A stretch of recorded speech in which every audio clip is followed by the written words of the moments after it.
Today in Istanbul we have a special guest, David Birch, who is one of the fintech ecosystem leading names. Thank you. Mr. Birch, could you please introduce yourself? Sure, I'm Dave Birch. I'm Director of Innovation at Consult Hyperion, which is a specialist electronic transactions consultancy based in the UK. So today we are here to launch your book in Turkish. Could you please tell us a little bit about your book? What topics are you covering in it and why you are covering those topics? Well, the book is called Identity is the New Money. And the central idea of the book is that, let me explain it this way. When I checked into the hotel last night, I went to the safe in my room and I locked up my passport and my driving license and my credit cards and all the things that are really important. And when I went out, I just took a little bit of cash with me, okay? The things that are really important are my identity. Money's not so important. So I want my identity locked up in the bank and looked after. And that's my central idea, that banks have to change from being places that look after money. They don't look after so much money anymore. Most of my money isn't in the bank. My money is my house and my pension and my stocks. I don't have very much money in the bank.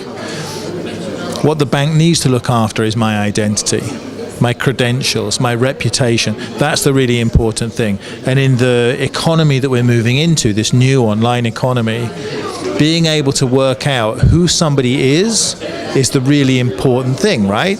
You remember on the internet, no one knows you're a dog. We have to change that. So we still have using the conventional identity systems since 18th century or something like that. Do you think that it's an easy process to change it? Well, first of all, I would say what you call the conventional identity systems, you mean like passports and things, they're actually a relatively recent invention. I mean, for most of human history, we didn't have those. Your identity was determined by your reputation. It was the people around you, the people that you knew. Passports are a modern invention. No, the thing is they're not designed for the world that we live in now. The world that we live in now is an online world, and we need a digital identity that will work in that online world. And I think that's a good thing, because we can design digital identities to do things that physical identities cannot.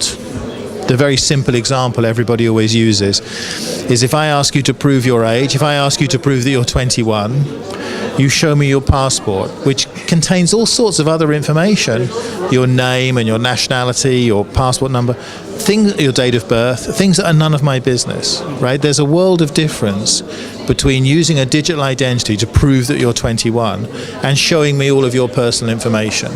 And we want to change the transactional environment so that your personal information is safe and protected in the bank, while the attributes that you need to make transactions take place are the things that can be shared and presented and swapped around. I know that sounds a little complex, but the truth is, using modern techniques, it's actually very easy to implement this kind of thing if you start with a clean piece of paper, right?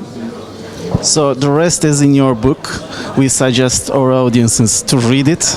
I hope there is lots of information to get from your book. It's not a long book. They can read it easily. One plane ride. Thank you very much.